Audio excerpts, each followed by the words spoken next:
his quote-unquote closest friends, his closest political allies, the White House, they all seemed kind of ready to move on so much faster than I was. I have to say, any woman that can get on stage and meaningfully say that they forgive the person who, their husband, that quickly, you are truly a better person than me, because I've just been so angry and so angry. Any woman who can walk onto a stage and with a steady voice declare forgiveness for the person who took her husband's life so quickly must be made of something extraordinary.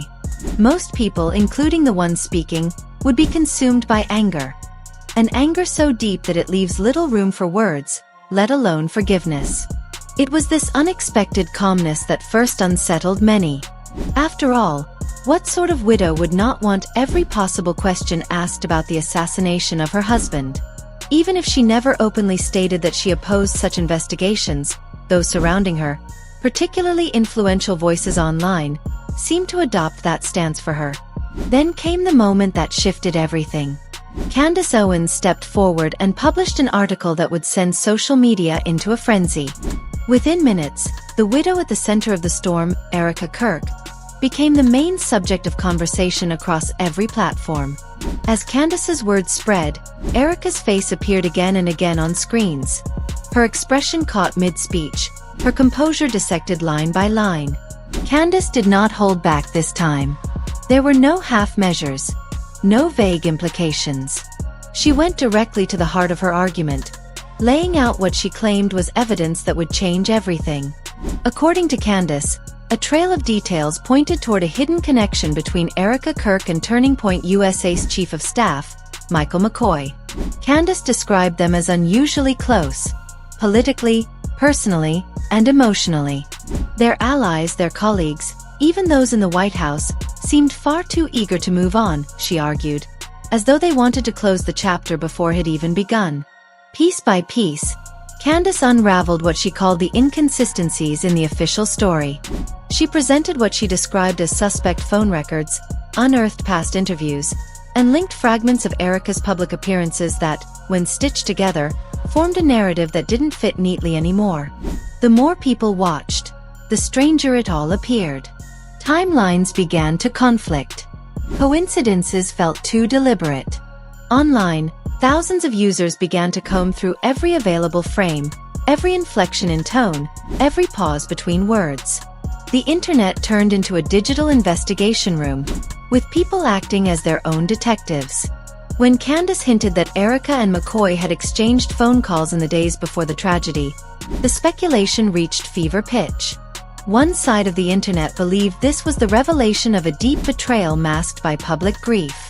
The other accused Candace of stirring up unnecessary drama to stay in the spotlight. But regardless of belief, one thing became impossible to deny. Candace Owens had opened a door that could no longer be closed. The question that began to haunt everyone was simple but heavy. Was Charlie's sudden death truly a twist of fate, or was there something more deliberate behind it? Something planned, precise, and hidden in plain sight? Candace never accepted the official account. From the very beginning, she voiced her unease. Everything about the story felt too perfect, too seamless, as though it had been written to satisfy public curiosity rather than reveal truth. Her suspicions inevitably circled back to Erika Kirk. The controversy deepened when Candace discussed a particular claim about the weapon allegedly used in the event. The rifle, she said, was described as a family heirloom from the First World War, supposedly without any serial number. The more she looked into it, the less sense it made. The narrative felt oddly constructed, a convenient detail in a story already full of inconsistencies. Her doubts multiplied after watching Erika's now famous television tribute, a national broadcast that was meant to be a solemn remembrance but instead raised eyebrows across the internet. What should have been a moment of sorrow appeared strangely rehearsed. Viewers noticed that throughout the segment, Erika's smile never faded. People replayed the video in slow motion, searching for emotional cracks that never came. Many commented that she seemed almost too composed, too radiant for a woman grieving her husband. Social media dubbed it the most unsettling tribute ever. For Candace, the most shocking moment wasn't the smile itself but something far more subtle. When Erica mentioned Michael McCoy during her speech, she didn't use his formal name. Instead, she laughed lightly and called him Mikey on live television. When she added that he was amazing, her entire face seemed to brighten, as though she momentarily forgot the setting she was in. That flicker of warmth, captured in a split second, sent waves through online communities. Candace analyzed the footage frame by frame, freezing moments, rewinding, pointing out expressions. "It's all right there," she said.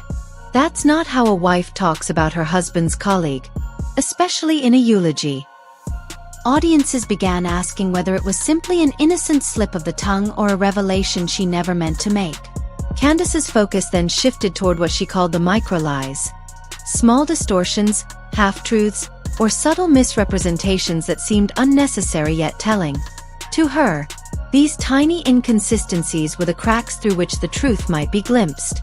She questioned why public figures and influencers constantly used Erica's grief as a shield. They insisted it was inappropriate to ask questions while she was still mourning.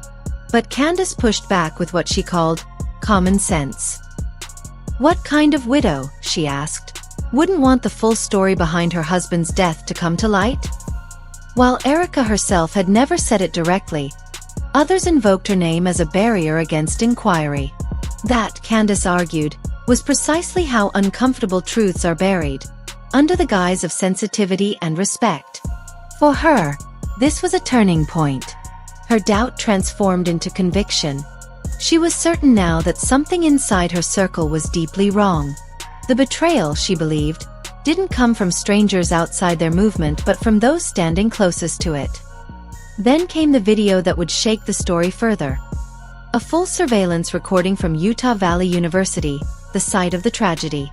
In that footage, Charlie could be seen standing at the center of the stage, mid-speech, with Michael McCoy only a few feet away. McCoy appeared calm, absorbed in his phone, typing rapidly. To casual viewers, it looked routine, just a staff member handling logistics. But moments later, the atmosphere shifted. Panic rippled through the crowd. Some people ducked, others ran. What stood out most, however, was McCoy's reaction. Or rather, his lack of one. While others froze or turned toward the commotion, McCoy didn't glance at Charlie or the crowd. He simply turned and walked off, disappearing from view for several seconds. Candace analyzed this over and over, arguing that it didn't look like fear. It looked like someone leaving right on schedule. The internet erupted once again. Debates flooded every platform. Was he just terrified like everyone else? Or was he leaving because he knew exactly what was about to happen? To many, it was a tiny, almost forgettable moment. But for those who had been following every thread of the mystery, it became the detail that changed everything. When the full surveillance footage surfaced, it ignited a storm across the internet. People replayed every second of the video, searching for hidden meaning in every flicker of movement. The same questions appeared in thread after thread. Why did Michael McCoy walk away so calmly? Why didn't he stay to help or even look back? And perhaps the most unsettling question of all, who was he calling, and why was it so urgent? It did not take long for online investigators to piece together fragments of information.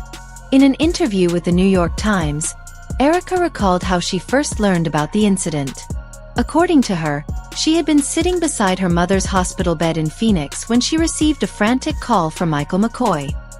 His voice, she said, was strained with panic as he shouted, "He's in trouble." Yet what followed next completely altered the story.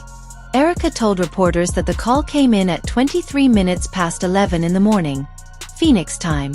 But the official reports showed that the tragedy at Utah Valley University occurred an hour later, at 23 minutes past 12 in the afternoon, Utah time.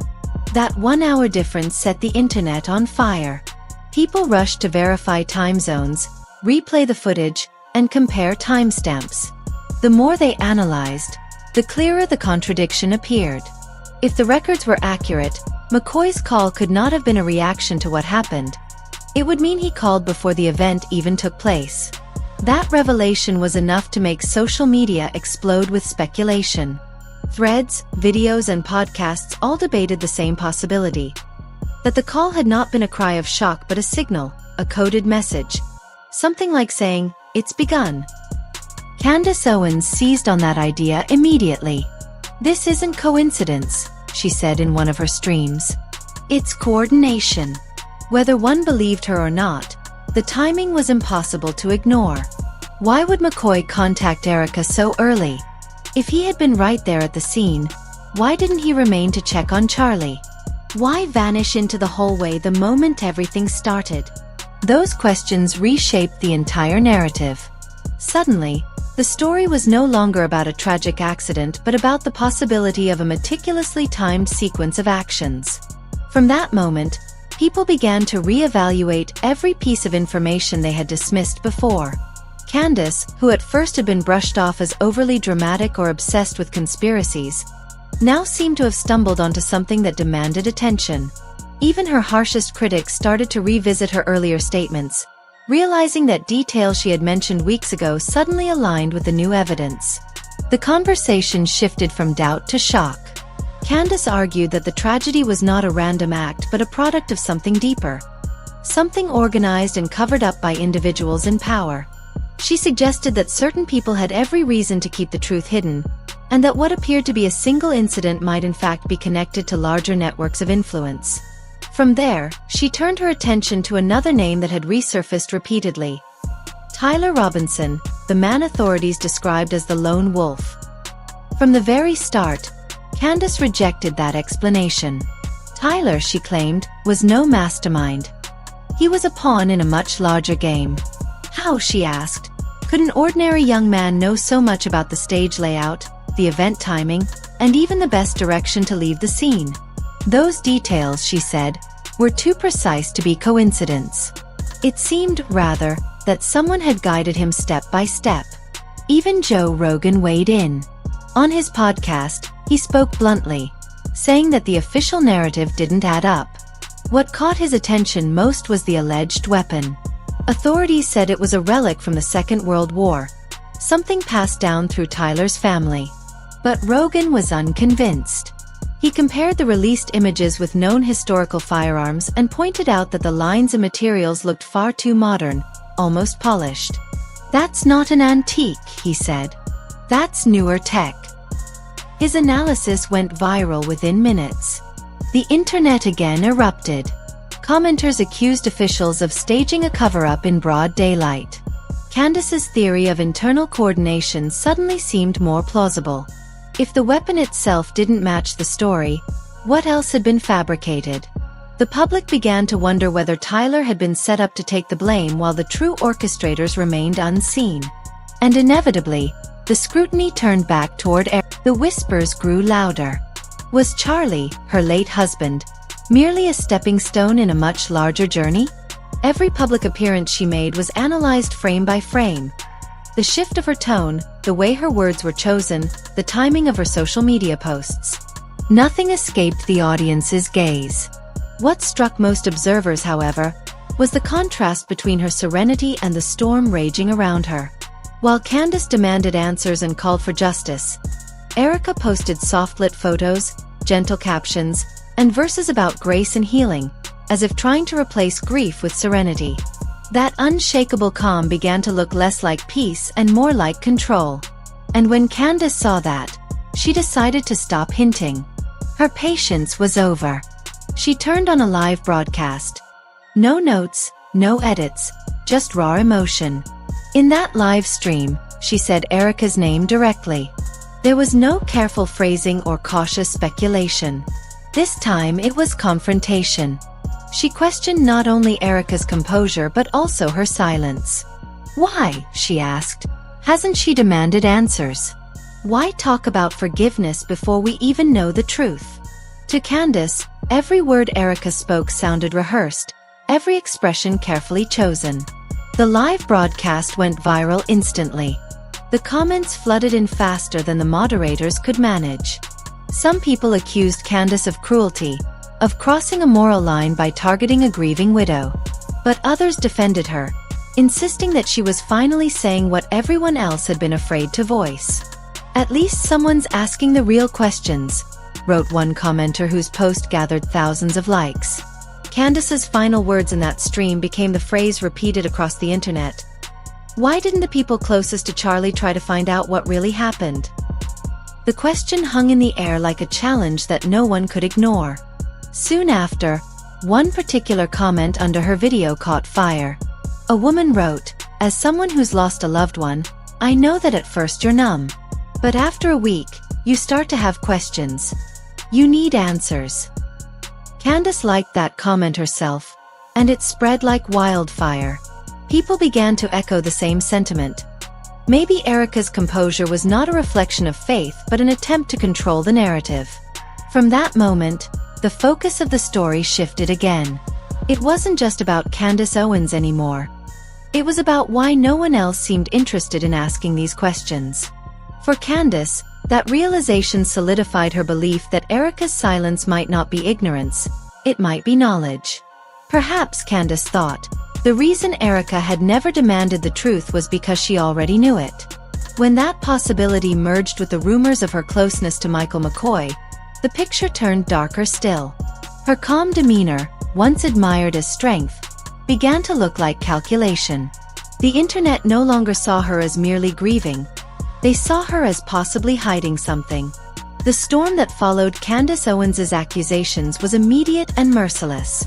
As soon as she named names and questioned motives, the backlash poured in from every direction. Her social media pages were flooded with tens of thousands of comments. Some praising her courage, others attacking her for exploiting a tragedy. Within hours, what began as a call for truth turned into a digital battlefield. Among the first to challenge her was alt-right influencer Laura Loomer, who posted a scathing message accusing Candace of turning Charlie's death into a conspiracy theory and targeting his widow without compassion. That single post spread like wildfire, gathering thousands of shares and sparking a cascade of reactions from podcasters, commentators, and even some of Candace's former allies. Conservative media figures who had once celebrated her for her outspokenness suddenly distanced themselves. Yet despite the mounting criticism, Candace refused to step back. The resistance only seemed to make her stronger. With steely determination, she announced that she was about to reveal something far more significant than anyone expected. Something that went beyond Erika Kirk, beyond Michael McCoy, even beyond Turning Point USA itself. According to Candace, what had happened to Charlie was not merely personal but political. She claimed it was part of a much larger game, a global struggle disguised as private grief. In one of her broadcasts, Candace declared that powerful international investors had placed immense pressure on Charlie to change his public stance on Israel. She alleged that these figures had offered him massive financial incentives, millions of dollars, to soften his message and fall in line. But, she said, Charlie refused. He stood firm, unwavering, and only days later he was gone. That claim, though unverified, was enough to send shockwaves through every corner of social media. Candace went further, releasing what she claimed were private messages exchanged between her and Charlie. In them, he allegedly spoke of feeling watched, restrained, and unsafe. Whether those messages were real or fabricated, no one could confirm, but the very suggestion ignited public outrage. If true, the story was no longer about a tragic incident. It became a question of power, manipulation, and silenced truth. As the theory spread, people began connecting dots that once seemed unrelated. A strange pattern appeared: unexplained phone calls, missing timelines, mismatched emotions, and quiet disappearances. The image that emerged was not of random chaos but of deliberate orchestration. If Candace was right, Charlie Kirk had not simply fallen victim to fate. He had been silenced. For many, that realization was chilling. The thought that the same people who had stood beside him, praised him, and mourned him publicly might also have helped bury the truth cast a shadow over everything. Erika Kirk remained silent through it all, her only response being a carefully worded tweet. There is no linear plan for grief. I carry Charlie in every breath, in every quiet act of living. To her supporters, it was poetic and sincere. To her critics, it was evasive, a polished line from someone avoiding the real question. Candace, however, was unmoved. She saw the tweet not as a reconciliation but as deflection. To her, it was another layer of disguise, a public performance meant to redirect sympathy while keeping people from asking what mattered most. What truly happened to Charlie? By then, the narrative had evolved into more than a feud between two women. It had become a cultural confrontation, a battle of perception between grief and justice, loyalty and truth. The debate split audiences across political and emotional lines. Some accused Candace of cruelty, while others hailed her as the only person brave enough to challenge a carefully crafted illusion. And in that divide, the story found its lasting power.